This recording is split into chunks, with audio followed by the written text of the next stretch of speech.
तू विवेकवती बुद्धि के द्वारा संपूर्ण कर्तव्य कर्मों को मेरे में अर्पण करके कामना रहित, ममता रहित और संताप रहित होकर युद्ध रूप कर्तव्य कर्म को कर।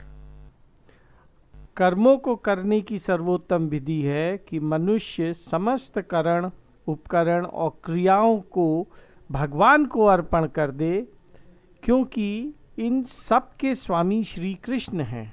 तात्पर्य ये है कि वो करण, उपकरण और कर्मों में आसक्ति, ममता ना रखे। साधक से भूल ये होती है कि वो उपकरणों को तो भगवान की मानने की चेष्टा करता है, परंतु करण और स्वयं भी भगवान के हैं, इस ओर उसका ध्यान नहीं जाता।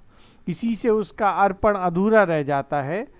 पूरी तरह से अर्पण कर देने का बड़ा ही विलक्षण लाभ होता है, चाहे उसे उकताकर ही किया जाए। करण किन्हें कहते हैं? मन, बुद्धि, इंद्रियां और अहंकार जिनके द्वारा कर्म किए जाते हैं उन्हें करण कहते हैं, और सांसारिक पदार्थ और सांसारिक पदार्थों को उपकरण कहते हैं। जो मनुष्य दोष दृष्टि से रहित होकर श्रद्धा पूर्वक मेरे इस मत का सदा अनुसरण करते हैं, वे भी कर्मों के बंधन से मुक्त हो जाते हैं। कृष्ण का मत क्या है? मिली हुई कोई भी वस्तु अपनी नहीं होती। शरीर, मन, बुद्धि, इंद्रियां, पदार्थ, धन, संपत्ति, ये सब प्रकृति के कार्य हैं। इनकी संसार से एकता है। हम कृष्ण के अंश हैं, इसलिए हमारी कृष्ण से एकता है। भगवत प्राप्ति हो जाने के बाद फिर और कुछ भी पाना बाकी नहीं रह जाता, परंतु सांसारिक वस्तुएं हमारी नहीं हैं, अपने लिए नहीं है, इसलिए इनकी प्राप्ति पर पूर्ण तृप्ति कभी नहीं होती। उदाहरण के लिए, बहुत सी माताएं पुत्रवती होती हैं, पर बालक को तो केवल अपनी माता के मिलने पर ही संतोष होता है। परंतु जो मनुष्य मेरे इस मत में दोष दृष्टि करते हुए इसका अनुष्ठान नहीं करते, उन संपूर्ण ज्ञानों में मोहित और अविवेकी मनुष्यों को नष्ट हुए ही समझो, अर्थात उनका पतन ही होता है। प्रत्येक मनुष्य अपनी प्रकृति को साथ लेकर जन्म लेता है, अतः उसे अपने स्वभाव के अनुसार कर्म करने पड़ते हैं। प्रकृति अर्थात स्वभाव के साथ ही जब मनुष्य का जन्म होता है और उसी के अनुसार उसे कर्म करने पड़ते हैं, तो फिर अच्छे बुरे कर्मों करने में उसका उत्तरदायित्व कैसे हुआ? मनुष्य के कर्मों के दो प्रकार के फल मिलते हैं।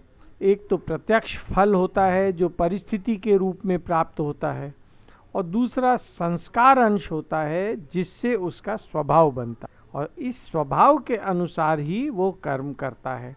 अतः अपने स्वभाव के लिए उसके पुराने कर्म उत्तरदायी हैं। भविष्य में वो जो अच्छे बुरे कर्म करता है, इसलिए उसका उत्तरदायी वो स्वयं है।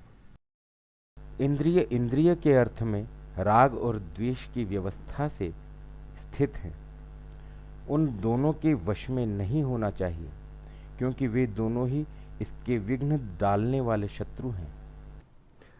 प्रत्येक इंद्रिय को अपने विषय में अनुकूलता प्रतिकूलता की मान्यता से अच्छा बुरा लगता है। इसी से ये कहा है कि इंद्रियां अपने विषय में राग द्वेष की व्यवस्था से स्थित हैं। यदि किसी विषय में अनुकूलता का भाव है तो उससे राग हो जाता है, और जिसमें प्रतिकूलता का भाव होता है उससे द्वेष हो जाता है। परंतु वे विषय स्वयं अनुकूल प्रतिकूल नहीं होते। उदाहरण के लिए, जिसको लौकी की सब्जी पसंद है उसका लौकी की सब्जी में राग हो जाता है, और यदि बैंगन की सब्जी पसंद नहीं है तो बैंगन की सब्जी के प्रति उसका द्वेष हो जाता है।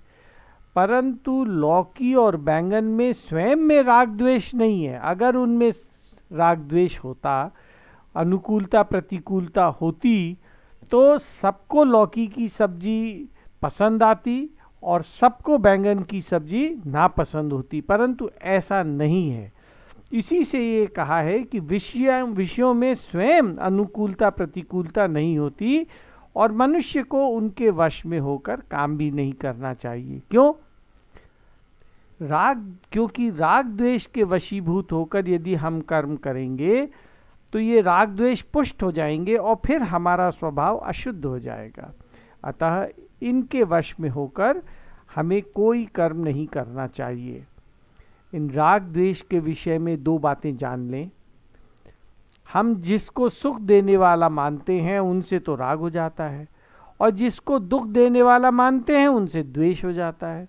अतः राग द्वेष का कारण हमारा मन है, दूसरी कोई वस्तु नहीं है। दूसरी बात, अगर मन बुद्धि में राग द्वेष पैदा भी हो जाए तो इनके वशीभूत होकर कर्म करने से दोष हमारे और दृढ़ हो जाएंगे, और यदि इनके वशीभूत ना होकर हम कर्म नहीं करते हैं तो फिर एक अंदर से नया उत्साह पैदा होगा।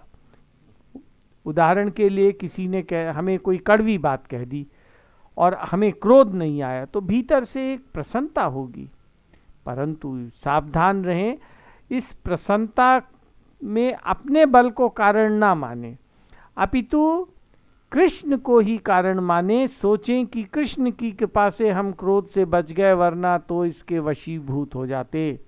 भली प्रकार आचरण में लाए हुए दूसरे के धर्म से गुणों की कमी वाला अपना धर्म भी श्रेष्ठ है।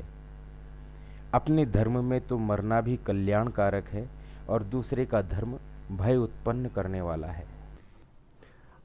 दूसरे के वर्ण आश्रम के अनुसार जो कर्तव्य कर्म हैं, यदि वे गुण संपन्न हैं, सुगम हैं, मन भी उनमें लगता है, धन वैभव देने वाले हैं, तो भी वे परधर्म हैं और उनमें नहीं लगना चाहिए, क्योंकि परिणाम में वे बड़ा भय देने वाले होते हैं। इसके विपरीत अपने वर्णाश्रम का धर्म यदि गुणों में कमी वाला हो, कठिन हो, धन वैभव आदि भी देने वाला ना हो, तो भी उस स्वधर्म का निष्काम भाव से पालन करना चाहिए, क्योंकि परिणाम में वो कल्याणकारी होता है। इसे कैसे माने? क्योंकि ये साक्षात श्री कृष्ण की वाणी है।